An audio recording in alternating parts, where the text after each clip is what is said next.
motor DC. Yang selanjutnya kita melakukan kalkulasi mengenai kecepatan, daya, terus torsi dari motor DC tersebut, gitu ya, kurang lebih seperti itu. Nah, kemarin sedikit saya berbicara mengenai prinsip kerja motor DC di sini. Jadi kalian bisa zoom kalau misalkan dibutuhkan.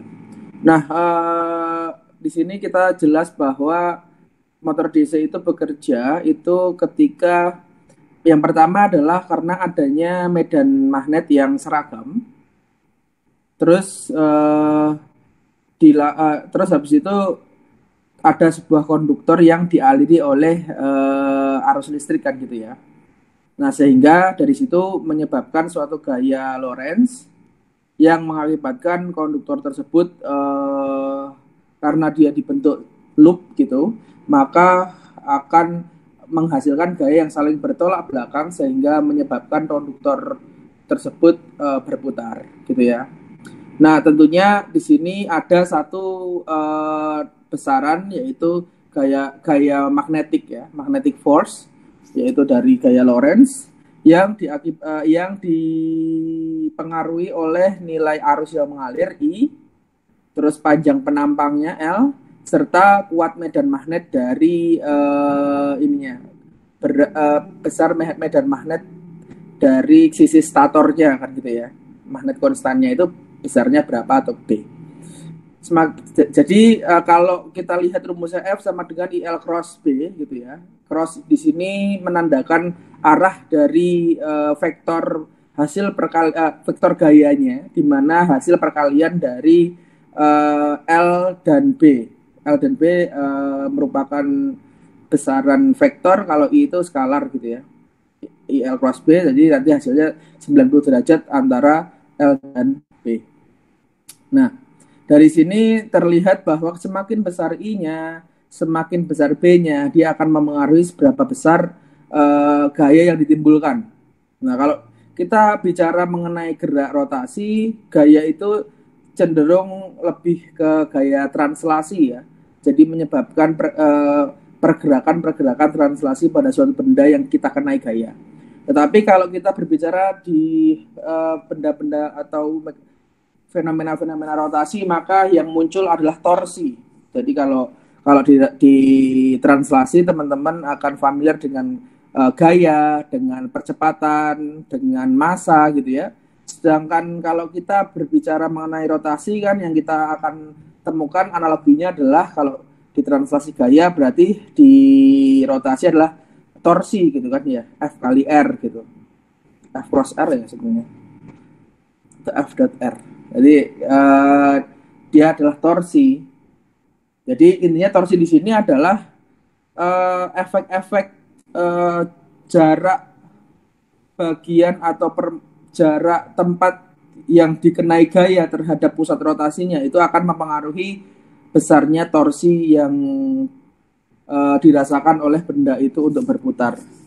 Nah, kalau kita mengenal lagi yang namanya massa di dalam translasi, itu kan massa kan kalau kita kaitkan dengan gerak translasi kan semakin besar massanya tentunya semakin besar pula hambatan yang akan kita temui kan ketika memang ada benda yang kita ingin pindahkan kan gitu ya. Kan semakin berat otomatis semakin susah, tapi dengan catatan memang ada friction di bawahnya kan. Kalau dia ideal tanpa friksi gitu, apalagi di luar angkasa tentunya berat massa sebesar apapun juga tidak akan mempengaruhi dari dinamika translasi tersebut.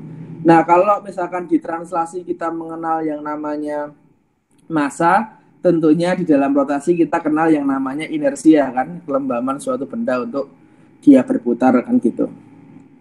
Nah, makanya di sini nanti ada dua besaran yang akan kita hitung, yaitu mungkin dua itu adalah konsep dasarnya ya, yaitu speed atau kecepatan putar omega gitu ya, dan torsi. Nah, tetapi secara lebih dalamnya lagi untuk motor DC nanti kita akan melihat pengaruh arus armatur gitu ya, dengan kaitannya dengan torsi dari motor tersebut. Terus kita juga bisa menghitung efisiensi dari motor, kita juga bisa menghitung torsi dari motor, kita juga bisa menghitung RPM dari motor jika dilakukan perubahan arus field-nya. Nah, arus field nanti kan ngaruhnya ke flux, ke apa namanya, ke medan magnetnya juga. Oke. Nah, kita langsung maju. Nah, selain fenomena gaya Lorentz tadi, tentunya kita juga di dalam motor DC kemarin kita membahas mengenai adanya fenomena induced voltage ya. Jadi electromagnetic force gitu ya, EMF. Jadi di sini muncul akibat adanya konduktor yang bergerak di dalam medan magnet yang seragam. Nah, dari situ muncullah yang namanya arus induksi. Kemarin kenapa namanya big EMF kemarin ya? Arus induksi yang arahnya menurut hukum Lenz, arah arus tersebut itu adalah arah arus yang menghasilkan medan magnet yang berlawanan dengan atau melawan perubahan flux yang ditimbulkan oleh gaya yang lain. Jadi maksud saya gini, kemarin kan saya jelaskan bahwa itu ada rotasi dari hukum Faraday itu ada satu statement di mana akan muncul suatu nilai tegangan tertentu, induced voltage gitu ya, ketika flux. Nah, flux di sini adalah B per A gitu. Nilai B medan magnet dikali dengan luasan dibagi dengan waktu gitu ya. Delta BA per delta T kan kemarin gitu. Jadi ketika adanya perubahan flux, maka dia akan menghasilkan perubahan tegangan kan gitu. Setiap ada perubahan flux, maka akan ada satu arus induksi yang mengakibatkan atau yang akan menghasilkan yang paling mungkin adalah menghasilkan medan magnet yang melawan dari perubahan flux. Jadi misalkan dia fluxnya itu mengecil, maka arah arusnya itu dia akan menguatkan flux tersebut, menguatkan medan magnetnya sehingga fluxnya tetap konstan gitu ya. Jadi dengan singkat kata, kalau kondisi yang motor ini yang kita dekati adalah perubahan flux dikarenakan perubahan sudut antara B dengan A gitu ya. Antara medan magnet dengan luas penampang yang memotong medan magnet tersebut. Maksudnya gini, yang paling tinggi tentunya kondisi di mana dia tegak lurus. Ini adalah flux yang paling rendah nih. Karena A dan B-nya, A itu luas penampangnya ini sejajar dengan B. Berarti kan tidak ada yang memotong di dalamnya kan. Sedangkan paling tinggi adalah ketika dia 90 derajat terhadap B. Semua garis adalah motong atau masuk ke dalam konduktor ini kan gitu ya. Nah, ketika motor itu bekerja, otomatis kan nilainya akan berubah-ubah nih. Maksudnya jumlah B yang akan menembus luasan dari konduktor tadi itu kan berarti kan berubah-ubah nih, mulai dari dia sejajar 0 sampai maksimum ketika 90 derajat, terus dia 0 lagi ketika 180, maksimum lagi ketika 270 dan seterusnya. Nah, itu kan dia akan merubah nilai flux kan, dalam artian nilai flux itu akan berubah gitu. Nah, dari situ akan muncul arus induksi yang akibatnya sebenarnya karena dia di suatu rangkaian tertutup, maka akan terjadi perbedaan tegangan yang arahnya itu berkebalikan dengan tegangan input. Jadi misalkan kita kasih baterai, berarti dia akan melawan atau mengurangi, menjadi faktor pengurang dari tegangan yang atau sumber daya yang kita berikan kan gitu. Itulah yang dinamakan fenomena back EMF kan gitu. Nah, nilai back EMF ini itu dapat dirumuskan yang hitam ini sebenarnya. Jadi suatu konduktor berputar N RPM, masih sejumlah N RPM gitu ya, di suatu medan magnet, dari P kutub, kutub itu nanti berkaitan dengan jumlah yang statornya ini ya. Kemarin kan kita stator ini ada yang magnet permanen, ada juga yang memang magnet induksi kan gitu ya. Kalau magnet induksi berarti ada field coil di sini, gitu ya. Kalau permanen berarti ya magnet kayak di Tamiya itu ya. Jadi ini adalah jumlah kutubnya satu pasang kan gitu ya. Nanti ada 2 pasang dan lain-lain. Medan magnet dari P kutub di mana mempunyai flux magnet ini tanda flux pada setiap kutubnya, maka tegangan terinduksi yang ditimbulkan adalah ini. Jadi kan kita punya ini dalam bentuk RPM, N-nya ini ada flux dikali dengan jumlah kutub per 60, karena per 60 kenapa? Karena kan ketika RPM kan berarti kan jumlah putaran per menit kan. Jadi kita ambil dia adalah volt itu per detik.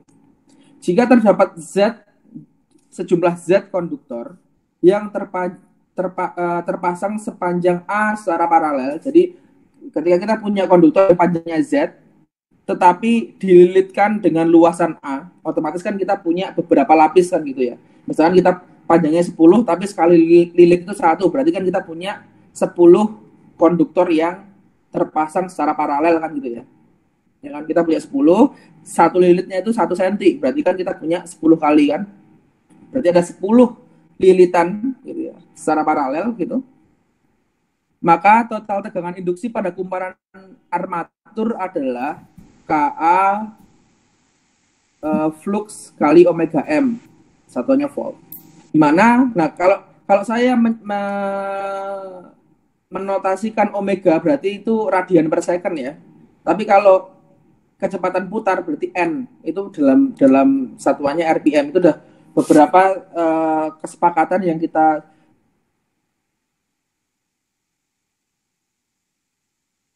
sudah sepakati untuk mengenai motor. Ini jika rangkaian magnetik adalah linear atau tidak ada saturasi, maka nilai back EMF-nya yaitu E sama dengan KIF omega M ya. KIF omega M. Di mana berarti kan nilai back EMF itu berbanding lurus dengan IF berbanding lurus dengan kecepatan putarnya kan gitu ya. Jadi make sense ya. Jadi semakin cepat ya, kayak misalnya kalian nanti itu bayangin aja ketika generator lah. Semakin cepat putarannya kan tegangan yang dihasilkan semakin tinggi gitu ya. Secara gampangnya seperti itu. Tetapi nanti dengan misalkan ketika dikendali gitu ya, di teknik kendali sistem kontrol dasar gitu, misalkan kayak kalian disuruh menurunkan persamaan motor DC, mungkin IF di sini itu nggak akan muncul ya, karena penurunan di sana misalkan pakai yang sparetely gitu. Jadi IF kalau nggak yang pakai yang magnet permanen, sehingga nilai IF itu konstan kan gitu kan ya. Jadi seringkali IF ini nggak muncul ketika kalian melihat model-model sederhana motor DC di dalam sistem kontrol dasar. Tapi sebenarnya rumus umumnya ini, E sama dengan E itu back EMF ya, atau induced voltage, satunya volt, sama dengan K itu konstanta. Nah, kalau beberapa referensi atau beberapa materi nanti K untuk EMF sama K untuk torsi motor itu biasanya dibedakan nama. Kalau yang K untuk back EMF itu KE, kalau yang torsi itu KT biasanya. Ya, KE dan KT. Tapi ada juga beberapa karena misalkan nilainya memang sama, ya KT sama dengan KE sama dengan K. Intinya itu konstanta lah. Nah, kalau misalkan di motor yang di nameplate motor, ketika kalian beli motor DC gitu ya, karena ada biasanya ada nameplate-nya. Nameplate itu adalah spesifikasi dari motornya. Nah, itu nanti misalkan mesti sudah dibedakan yang mana yang konstanta untuk torsi KT-nya, mana yang konstanta untuk back EMF. Nanti biasanya itu ada di speknya. Ada torsi maksimum, ada torsi waktu stall, ada tegangan input maksimum, ada arus maksimum, ada KT-nya, ada KE-nya, itu semua sudah masuk di dalam nameplate ataupun di datasheet dari motor tersebut, gitu ya. Tapi seringkali kalian tidak menemukan IF di sini karena biasanya motor itu udah memakai magnet permanen atau IF-nya dianggap konstan sehingga K kali IF itu menjadi suatu besaran baru gitu loh. Misalkan KE misalkan. Jadi intinya karena dia konstan maka IF-nya itu biasanya tidak tidak akan muncul di aplikasi motor-motor yang sederhana, motor-motor kecil gitu loh. Tapi kalau kita nanti berkaitan dengan motor yang daya besar, tentunya IF ini juga berpengaruh sekali terhadap performansi si motornya, gitu ya. Nah, selanjutnya selain back EMF, kita juga mempelajari tentang torsi. Daya mekanik yang dihasilkan oleh armatur adalah torsi kali omega. Jadi kalau di dalam motor ini dia ada dua daya, makanya daya input dan daya output, gitu ya konsepnya. Terus kita melihat bahwa daya input, kan motor itu inputnya adalah elektrik, outputnya adalah mekanik kan gitu ya. Sehingga besaran dayanya itu berbeda. Kalau misalkan elektrik, daya itu kan I kali V gitu kan. Kalau nggak I kuadrat R, kalau nggak V kuadrat per R kan gitu ya. Tapi generalnya V kali I kan. V yang disuplai dengan I yang mengalir. Itu kan daya input. Kalau di motor berarti menjadi daya input. Kayak kalau daya output adalah torsi dikali dengan omega gitu ya. Jadi torsi dikali dengan omega. Jadi intinya gampangnya gini aja, untuk misalkan secara general kan, ketika kita misalkan membebankan kepada suatu motor itu kan akan tegangannya turun apa nih? Misalkan ini kita punya conveyor kemarin lah, kita belum berbicara mengenai dia jenis motornya apa misalkan gitu ya. Tapi dari daya kita lihat bahwa ketika misalkan daya inputnya V kali I-nya itu tidak bisa berubah misalkan ya, konstan gitu misalkan, walaupun I atau arus itu merupakan efek dari pembebanan gitu ya. Tapi misalkan kita anggap V dan I-nya itu konstan, tentunya ketika awalnya kecepatannya itu misalkan 100 rpm, kita berikan beban, dia mesti kecepatannya kurang gitu ya. Tetapi torsinya misalkan naik gitu ya, torsinya meningkat sehingga beban tersebut tetap bisa di-deliver kan gitu ya, atau tetap bisa diangkut kan gitu. Nah, ini kan sebenarnya dari fenomena ini kan, ketika dayanya tetap, maka ada hal yang harus dikorbankan kan, yaitu omeganya kan itu. Nah, bagaimana caranya untuk mempertahankan omega? Biasanya dinaikkan V-nya atau I-nya akan naik ketika misalkan baterainya itu punya kemampuan yang bisa menambahkan nilai I-nya kan itu. Dari situ, jadi persamaannya adalah daya input sama dengan daya output kan gitu ya, walaupun memang ada rugi-ruginya, tapi kalau secara ideal kan daya input itulah daya listrik, V kali I, daya output adalah T kali omega. Nanti kalau ngitung efisiensinya gimana Pak? Ya efisiensinya kan output per input dikali 100% kan gitu. Dari situ. Nah, dari sini kita lihat bahwa daya mekanik yang dihasilkan oleh armatur adalah TE kali omega M. Di mana TE adalah torsi elektronik. Kalau TL torsi load ya, torsi beban. Jika torsi dihasilkan saat arus armatur IA dan tegangan induksi E, maka daya listrik pada armatur adalah E kali IA. Dengan mengabaikan rugi-rugi armatur, didapatkan persamaan dayanya adalah daya mekanik sama dengan daya elektrik, sehingga TE sama dengan KA flux kali IA. Itu adalah persamaan torsi. Dengan menganggap rangkaian magnetiknya adalah linear, maka fluxnya ini sama dengan atau sama ya, misalnya mendekati nilai IF. Maka torsi elektrik atau torsi yang dihasilkan oleh motor sama dengan K kali IF kali IA, di mana K adalah konstanta konversi energi elektromagnetikal. Jadi kita punya dua persamaan sekarang di sini. Ini adalah nilai untuk menghitung nilai back EMF. Ini adalah nilai persamaan untuk menghitung torsi dari motornya, gitu ya. Nah, biasanya juga sama IF di sini. Kalau untuk motor-motor yang kecil dia menyatu dengan nilai K. Nah, nanti biasanya muncul yang namanya KT kan gitu ya. Konstanta torsi. Jadi seringkali ketika kalian nanti melihat pemodelan-pemodelan untuk motor di sistem kontrol digital, maka T atau torsi motor sama dengan KT kali IA kan gitu. Seakan-akan torsi itu hanya ditentukan oleh nilai I yang mengalir di armaturnya kan gitu. Kalau yang BGMF tadi seakan-akan karena K kali IF-nya konstan, maka nilainya ditentukan atau linear dengan kecepatan yang diberikan atau kecepatan dari perputaran motornya. Oke, dari sini oke ya. Kalau misalkan ada yang tanyakan, silahkan nanti di ini aja, di instruksi, nanti akan saya jelaskan. Nah, selanjutnya, kalau kita berbicara mengenai tipe dari motor DC berdasarkan konstruksinya, maka kita bicarakan secara garis dua, yaitu sparately excited dan self excited. Kalau yang sparatle itu adalah ketika bagian field dan bagian ininya armaturnya itu disuplai oleh tegangan yang berbeda. Apa namanya, sumber tegangan? Maaf Pak, suaranya putus-putus Pak. Sekarang masih putus-putus? Sekarang masih putus-putus? Sudah enggak Pak. Oke. Ya, jadi intinya kalau misalkan yang sparately excited, maka dia motor tersebut sumber tegangannya berbeda antara bagian field dengan bagian armaturnya, gitu ya. Itu kalau dalam implementasinya mungkin kebanyakan digunakan ketika di eksperimen ya, karena motor-motor yang memang digunakan di pasaran biasanya hanya butuh satu sumber tegangan. Ya, bayangan aja kalau misalkan motor tapi harus butuh dua sumber tegangan yang berbeda, kan mungkin dari segi kepraktisan atau implementasi di dalam industri atau mungkin di dalam kehidupan sehari-harinya juga mesti akan berkurang gitu loh. Jadi untuk yang sparately excited ini mungkin adanya atau digunakan dalam skala-skala praktikum gitu ya, laboratorium.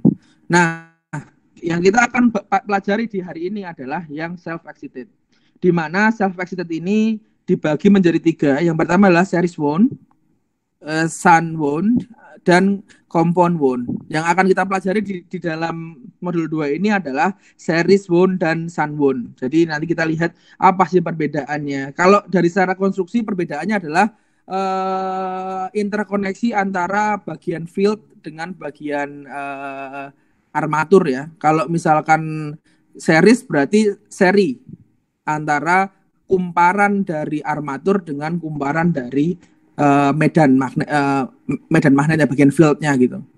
Kalau sun berarti dia paralel, ya, paralel. Nah, di sini nanti kalau bahasa biasanya series DC motor sama sun DC motor kan gitu.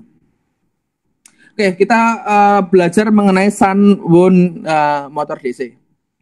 Nah, ini adalah rangkaian representasi dari ininya ya, apa namanya, rangkaian pengganti lah dari sun wound motor DC. Di mana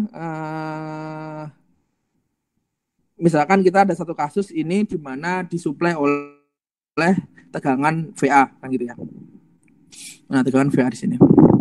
Terus karena dia itu bentuknya sun, maka bagian armatur dengan bagian fieldnya itu disusun secara paralel. Nah, dalam gambaran ini nilai L disampaikan karena memang kan sebenarnya nilainya adalah nilai-nilai ini ya, apa namanya, kumparan kan gitu ya. Tetapi dalam analisisnya, karena kita bicaranya masalah steady state gitu ya, maka sebenarnya ketika dia steady state kan nilai L itu kan seperti kabel biasa kan ya. Kalau kapasitor kan ketika dia steady state dia adalah terputus kan gitu ya, menghasilkan tegangan kan terputus. Tetapi kalau L, kalau dia steady state berarti dia bisa diabaikan. Maka seakan-akan nilai-nilai kumparan tadi itu akan menjelma menjadi resistansi di armatur dan resistansi di field. Kita lihat ketika sun wound. Jika tegangan sumber konstan, maka arus medan IF dan juga flux magnet itu konstan. Ya kan? Soalnya apa? Karena dia paralel, berarti kan VA sama dengan tegangan di field sama dengan tegangan di armatur kan gitu. Ketika sun motor diberi beban, maka kecepatan motor akan menurun kan gitu ya. Begitu pula dengan tegangan yang terinduksinya atau E, ya kan? Kenapa? Karena kan nilai E ini sangat berpengaruh terhadap perputaran motornya kan. Jadi ketika diberikan beban, pasti dia nilai omeganya turun. Kalau omeganya turun, E-nya turun. Jika E-nya berkurang, maka arus armatur atau IA yang ke sini dan torsi motor akan mulai meningkat. Kenapa meningkat? Karena perbedaan polaritas antara V dengan E, itu kan dari sini ya. Kalau E-nya turun, V-nya naik kan, apa I-nya naik, ya nggak? Kan V-nya konstan. E-nya itu kan kalau dipindah di sisi kiri kan menjadi minus kan, ya nggak? Nah, karena dia persamaannya itu sama dengan, maka ketika E-nya turun, maka I-nya naik. Karena I-nya naik, maka dengan persamaan torsi ini, maka T-nya juga mulai meningkat. Torsi motor akan terus meningkat hingga sesuai dengan torsi beban. Jadi dia itu akan berhenti atau akan steady ketika torsi beban itu terpenuhi. Untuk beberapa nilai umum, IA dan RA, kita dapat mengasumsikan nilai E itu mendekati nilai VA. Sehingga ketika VA berubah, maka E dan omega akan berubah juga. Secara teknis, pada kondisi tanpa beban atau torsi sama dengan 0, IA itu kan rendah karena kan tidak ada kebutuhan torsi dari motornya kan gitu. Kan saya tadi bilang bahwa arus itu merupakan representasi bukan ya, kebutuhan atau dikendalikan oleh beban gitu kan ya. Jadi semakin besar beban yang diaplikasikan, otomatis arus yang tersedot atau arus dari motornya, arus yang diambil dari sumber dayanya itu akan semakin besar kan gitu ya, untuk membangkitkan torsi. Nah, pada kondisi tanpa beban, IA rendah dan E mendekati VA. Saat torsi beban meningkat, maka IA akan meningkat dan mengakibatkan penurunan E yang sangat kecil atau relatif terhadap VA. Kenapa sangat kecil? Karena ketika E-nya berubah, IA-nya naik kan gitu ya. Sehingga kecepatan motor hanya sedikit berubah ketika torsi meningkat. Secara general, kecepatan sun motor cenderung konstan terhadap perubahan torsi. Jadi seperti ini ya. Jadi intinya di kecepatan berapapun torsinya itu akan menyesuaikan. Jadi intinya yang di sun motor seperti ini, ketika dia meningkatkan tegangan input, maka speednya juga akan meningkat kan.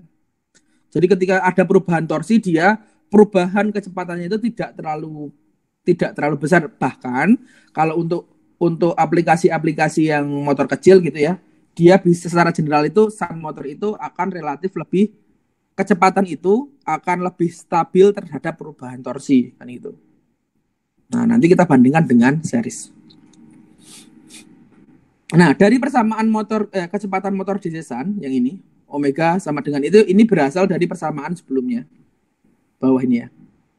Yang sebenarnya persamaan di armaturnya ya. Di armaturnya. Kecepatan motor dapat diatur dengan memvariasikan nilai arus medan atau IF. Jelas ya, ketika IF-nya membesar, maka omeganya mengecil kan gitu ya. Ketika IF-nya mengecil, maka omeganya membesar. Metode ini disebut field weakening atau pelemahan medan. Hal yang menjadi perhatian adalah pengaturan kecepatan dengan field weakening berpotensi bahaya karena jika arus medan sangat kecil, maksudnya kita menurunkan arus medan terlalu kecil, maka motor akan bisa menjadi overspeed. Karena kan berarti sangat cepat sekali. Tapi biasanya sebenarnya kalau untuk beberapa aplikasi kan dia mesti ada efek-efek ini ya, efek-efek mekanik yang memang dia sudah tidak bisa ditembus lagi. Udah paling cepat nih gitu. Tetapi secara teori pengaturan arus medan ini akan mempengaruhi atau dapat mengakibatkan ketika IF-nya dibuat sangat kecil gitu ya, maka arus kecepatannya itu akan motor akan menjadi overspeed. Arus medan IF, nah ini beberapa motor mempunyai mekanisme pengamanan apabila terjadi penurunan arus medan, maka protective relay, maka dia udah menerapkan protective relay yang bertujuan untuk memutus input daya. Jadi itu overspeed itu adalah masalah-masalah yang ditangani oleh beberapa motor ketika memang arus IF-nya itu bisa dikendalikan. Arus medan IF umumnya divariasikan dengan merubah nilai resistansi medan. Berarti kalau resistansi kan bisa jadi menambahkan lilitan, itu kan menambahkan resistansi kan, atau mengurangi lilitan di dalam yang medan ya, bukan yang di armatur. Kalau yang di Tamiya itu armaturnya, lilitan armatur yang kalian lilit lagi. Tapi kalau yang ini kasusnya adalah lilitan di bagian pole-nya, bagian magnetnya. Kalau di Tamiya kalian nggak akan menemukan karena Tamiya itu menggunakan yang saya tahu ya, yang dulu mainan kita mainan yang sampai sekarang masih dimainkan anak kecil itu adalah yang dililit adalah bagian armaturnya, sedangkan bagian statornya dia menggunakan magnet permanen. Nah, selanjutnya aplikasi motor desesan. Apabila pada dasarnya motor desesan digunakan untuk aplikasi-aplikasi yang membutuhkan torsi awal rendah dan kecepatan yang konstan. Biasanya digunakan untuk mesin bubut, drills, bor, dan lain-lain. Jadi kan kalau misalkan kalian lihat aplikasi bor listrik gitu kan, dia kan relatif lebih stabil ketika kalian kasih beban untuk melubangi sesuatu kan. Jadi itulah motor-motor SAN yang digunakan. Nah, kita beralih ke model yang kedua yaitu model series wound atau model series.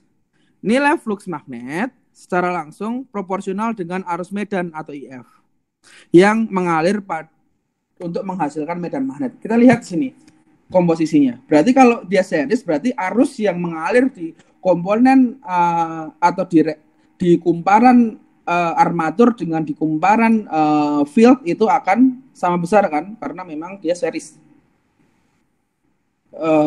Pada motor DC series, arus medan IF dan arus armatur adalah sama, sehingga perhitungan torsinya yang tadinya itu torsi sama dengan IA kali IF kali KT, ya KT ya konstanta torsi, maka kita bisa menghitungnya dengan IA kuadrat kali KT. Sehingga rumus dari persamaan motornya menjadi seperti ini, IA kali RA plus RF ditambah dengan E, di mana E adalah back EMF. Dan di mana back EMF nilainya adalah IA kali omega kali I. Kenapa tadi IF sekarang IA? Karena IA di sini adalah I yang mengalir di F maupun mengalir di armatur. Gitu ya penjelasannya. Nah, pada kondisi tanpa beban atau torsi mendekati 0, IA minimum ya. Dan back EMF sama dengan VA. Dan kecepatan motor omega maksimum sesuai dengan persamaan ini. Karena omeganya besar, I-nya kecil kan gitu ya, karena tidak ada torsi di tanpa beban, maka E-nya juga akan maksimum gitu ya. Maksimum berdasarkan dari konstruksi dari motornya. Saat torsi beban meningkat, maka IA akan meningkat secara kuadratik. Ya kan, karena torsinya rumusnya ini, kuadratik kan. Peningkatan IA mengakibatkan penurunan E relatif terhadap VA. Dilihat nih, kalau IA-nya naik, maka sebentar dari sini. Kalau IA-nya naik, peningkatan IA mengakibatkan penurunan E. Ini naik, ini turun untuk VA yang tepat, untuk VA yang sama, gitu ya. Tetapi torsi akan cepat sekali, kecepatan akan cepat sekali turun, gitu ya, ketika terjadi perubahan torsi atau load, gitu ya. Jadi ini peningkatan IA mengakibatkan penurunan E relatif terhadap VA. Maka kecepatan akan turun sesuai dengan persamaan ini. Oke, kalau E-nya turun, I-nya naik, maka omeganya kan cepat turun kan. Sehingga ketika torsi meningkat, kecepatan series motor akan menurun secara drastis. Kenapa drastis? Karena perubahan torsinya juga bersifat kuadratik. Jadi intinya ketika dia torsinya semakin tinggi, maka speednya akan semakin rendah. Lama-lama stall. Stall itu dia akan secara fisik dia nggak bergerak kan gitu ya. Jadi mempertahankan torsi beban. Jadi ini adalah grafik semakin tinggi tegangan yang diberikan, maka nilai-nilainya. Jadi contohnya kalau kita ambil satu titik yang sama di torsi yang sama gitu ya. Torsi yang sama di sini lurus gitu, maka semakin tinggi VA-nya dia akan menghasilkan kecepatan yang lebih besar dengan torsi yang sama kan gitu ya. Itu bagaimana cara membaca ininya. Lanjut dari grafik karakteristik torsi dan kecepatan, jelas terlihat bahwa saat torsi menurun maka kecepatan akan meningkat dan akan terus meningkat hingga berpotensi mencapai keadaan overspeed. Sehingga pada prakteknya akan lebih baik jika terdapat beban yang selalu terhubung sebelum mengoperasikan motor DC series untuk menghindari keadaan overspeed, khususnya untuk motor-motor DC dengan daya besar. Kalau dia daya kecil, biasanya motor itu kan secara mekanik punya friction ya, atau punya ya secara mekanik kan mesti ada losses di bagian mekaniknya, sehingga apa ya, beban yang selalu terhubung itu selalu ada gitu ya, cukup untuk menahan dia agar tidak overspeed gitu. Tapi kalau untuk motor-motor yang daya besar, maka memang dibutuhkan mekanisme yang memastikan dia tidak pernah overspeed ya, misalkan kayak ada kombinasi gearbox dan lain-lain, itu kan sebenarnya menyelamatkan dari fenomena ini. Nah, dalam series one kita kenal yang namanya speed regulation. Speed regulation adalah kemampuan motor untuk mempertahankan kecepatan armatur ketika terjadi perubahan beban. Nah, regulasi kecepatan atau speed regulation nanti bahasanya lebih general ya. Kalau kalian cari referensi, speed regulation adalah rasio kecepatan pada kondisi no load dan kondisi full load. Nah, dari sini kelihatan bahwa ketika gap antara no load dengan full load itu tidak terlalu tinggi, makanya kan akan menghasilkan speed regulationnya yang tidak terlalu besar gitu ya. Maka ketika kondisi tersebut, kita bisa motor kita itu akan mempunyai rentang beban itu lebih luas. Ya, jadi kalau nilai speed regulationnya ini kecil, maka motor kita itu dapat mengakomodasi beberapa variasi beban yang lebih luas daripada ketika kita punya motor yang speed regulationnya itu lebih besar ya. Nah, nilai speed regulation pada motor series sulit dihitung karena ketika motor pada kondisi full load, motor akan virtually stall, mesti berhenti gitu ya. Dan pada saat kondisi no load, motor bisa jadi dalam keadaan overspeed. Nah, aplikasi motor DC series kebanyakan pada traction drives. Traction itu maksudnya kan alat transportasi gitu loh. Ya mungkin kayak sepeda, mobil, atau ya yang intinya untuk moving kan gitu ya, traction itu. Atau untuk lokomotif, atau untuk cranes, atau untuk ini, crane itu kan apa namanya, yang ketika kalian di pelabuhan ada peti kemas itu, ada kayak lengan, terus ada bagian bawahnya yang digunakan untuk memindahkan peti kemas, itu namanya cranes, di mana membutuhkan torsi awal yang tinggi, dan kecepatan yang tinggi saat bebannya itu ringan. Ya, ketika dia tidak ada beban kan dibutuhkan juga dia untuk kembali ke posisi awal itu lebih cepat kan gitu ya. Maka biasanya series one ini akan diaplikasikan ke beberapa aplikasi yang berkaitan dengan sistem yang membutuhkan torsi awal tinggi dan bisa cepat ketika memang dalam beban rendah kan gitu ya. Itulah yang sering diaplikasikan series one. Torsi awal yang tinggi dibutuhkan untuk melawan inersia beban. Jadi sebenarnya kalau kalian misalkan nanti mengamati, misalkan suatu saat kita sudah bisa masuk ke lab gitu, terus kita punya beberapa motor, coba aja kalian misalkan motor itu kalian dari 0 ke 24 volt langsung gitu, tek gitu. Dia mesti kalau kalian memplot arusnya, dia ada namanya arus starting yang tingginya itu bisa sampai 5 kali dari arus steady state-nya. Kalau kalian lihat. Nah, itu sebenarnya masalah back EMF. Nah, nanti ada pembahasan sendiri nih kalau tertarik di bidang itu. Jadi ketika dari awal misalkan dia berhenti, kalian langsung kasih tegangan maksimum, respon arus itu akan naik nih, bisa kayak 5 sampai 10 kali gitu. Terus setelah dia motor itu bergerak kan EMF-nya kan membesar. Suatu saat dia kan akan stall gitu. Bukan stall ya, akan steady state atau bergerak dengan kecepatan konstan kan gitu ya. Nah, kalian bandingkan antara puncak tadi dengan nilai arus yang saat dia steady state atau di akhir gitu ya. Itu bisa 5 sampai 10 kali secara teori. Nah, itulah yang mengakibatkan untuk aplikasi-aplikasi yang membutuhkan torsi yang tinggi, maka series motor ini sangat dibutuhkan, dan torsi yang tinggi tadi itu dibutuhkan untuk mengatasi atau mengatasi inersia dari beban untuk dia mulai bergerak. Nah, motor series adalah merupakan self adjust atau mempunyai fitur self adjust untuk memproteksi motor dari overload. Maksudnya adalah motor akan mereduksi kecepatan ketika beban bertambah dan selanjutnya akan stall, gitu ya. Oke, ini adalah resume dari tadi ketika motor dan sun dan series itu perhitungannya seperti ini perbedaannya. Tapi perbedaan di sini itu berkaitan dengan konstruksi dari kumparan field dengan kumparan armatur. Ada pertanyaan teman-teman sebelum kita lanjutkan dengan post test. Gimana teman-teman, ada pertanyaan? Pak Fakih. Ya. Berarti kalau di shunt motor itu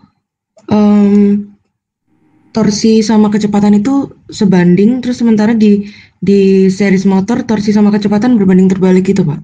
Bukan, pada dasarnya semua berbanding terbalik, kan? Karena kan kita lihat bahwa tegangan output itulah torsi kali omega, kan?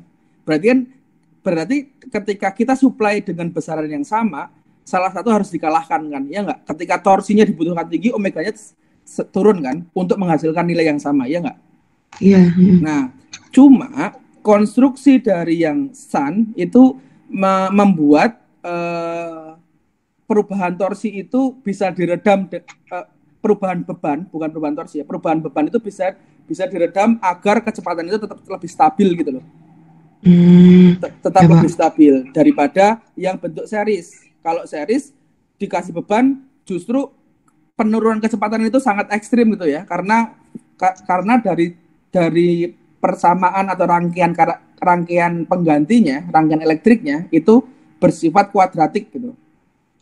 Sehingga dia perubahan kecepatannya itu ketika ditambahkan load yang sama, dia akan lebih ekstrim daripada yang sun. Tapi pada dasarnya secara naturali memang mesti akan turun gitu ya. Misalkan sun pun gitu, terus kita kasih load yang berlebih kan, mesti kan juga dia ada penurunannya lebih terlihat gitu ya. Seperti itu. Tapi pada dasarnya berbanding terbalik. Kita lihat dari sini kan mechanical power itu kan T kali omega. Sedangkan di bagian P ini kan kita pakai yang keseimbangan keseimbangan daya ya, misalkan ya. Kan daya idealnya itu kan daya input sama dengan daya output kan gitu ya. Daya inputnya adalah V kali I kan gitu misalkan. Ketika V kali I-nya itu konstan, misalkan nilainya 10 katakanlah, sama dengan T kali omega kan gitu. Ketika T-nya mintanya lebih, omeganya pasti kan turun kan, supaya nilainya tetap 10 kan gitu. Ya Pak. Nah itu. Makasih Pak. Oke. Ada lagi teman-teman? Kalau enggak, nanti ada 2 soal khusus buat kalian. Pak, dampak overspeed sendiri Pak terhadap DC motor itu apa Pak? Sebenarnya itu ujung-ujungnya kerusakan sepertinya. Tapi ini saya belum mengeksplor nih. Tapi soalnya yang sering saya temui kan yang aplikasi-aplikasi yang sudah ada gitu kan, mesti dia sudah diredam. Misalkan kayak series itu ya diredam oleh gearbox. Jadi jarang terjadi gitu ya. Tapi mungkin sih kalau yang saya bayangkan mesti akan kerusakan mekanik ya. Tapi nggak apa-apa, nanti coba saya explore lagi. Tapi itu kalau dari referensi yang saya, ya jujur aja saya belum pernah menemukan, karena aplikasi-aplikasi motor yang sudah ada itu misalkan dia pakai series, misalkan dia sudah ada gearboxnya misalkan gitu ya, atau memang motor-motor yang saya pakai masih kurang besar nih, jadi efek overspeed itu belum pernah saya temui. Tetapi kalau dari statement-statement yang ada di referensi tidak mengizinkan adanya overspeed, berarti kan intinya dia akan merusak dari motor tersebut kan ya. Nah, merusaknya karena apa nanti akan saya explore lagi. Gitu. Baik Pak. Tapi yang jelas yang saya pernah temui adalah ketika overcurrent, misalkan load-nya itu terlalu besar gitu ya, maka motor itu bisa terbakar dari kumparannya kan gitu ya. Contohnya kemarin misalkan saya itu kasus real nih, misalkan pada saat blender blender ini blender apa sebenarnya daging gitu, terus kurang airnya, lama-lama dia stall. Karena dia stall nggak bisa, motornya itu selalu meningkatkan tegangannya kan, karena dia pakai motor AC, terus dia pakai supply dari PLN, di mana arusnya kan lebih unlimited ya daripada power supply yang kita gitu. Lama-lama dia kebakar, bukan kebakar, ada asapnya gitu. Tetapi kalau dia tidak di eh, tidak tidak dibiarkan terlalu lama, misalnya langsung dilepas, terus dia apa namanya dingin lagi, sehingga tidak ada kerusakan atau yang meleleh di dalamnya, itu tetap bisa dilakukan atau tetap bisa digunakan. Tapi yang ini pertanyaan bagus juga, nanti coba saya cek ya, bagaimana sih sebenarnya efek dari overspeed ini mempengaruhi motor kita. Tapi yang perlu kita yakini adalah ini tidak boleh terjadi, berarti intinya akan damage dari sistem kita kan. Seperti itu. Ada lagi teman-teman? Oke ya. Nah, kalau oke, ini adalah soal post testnya. Saya nanti sudah silahkan di capture atau silahkan di ini ya, apa namanya, dicatat gitu. Nanti ini sebagai pengganti tes awal teman-teman, sudah saya sediakan form untuk menyusunnya. Jadi kerjakan dulu ini sesuai dengan timeline yang sudah ada. Setelah itu baru lakukanlah praktikum dengan modul yang nanti selanjutnya akan saya berikan. Oke? Dari sini mungkin gitu ya. Dari untuk kelas sinkronnya ada pertanyaan teman-teman?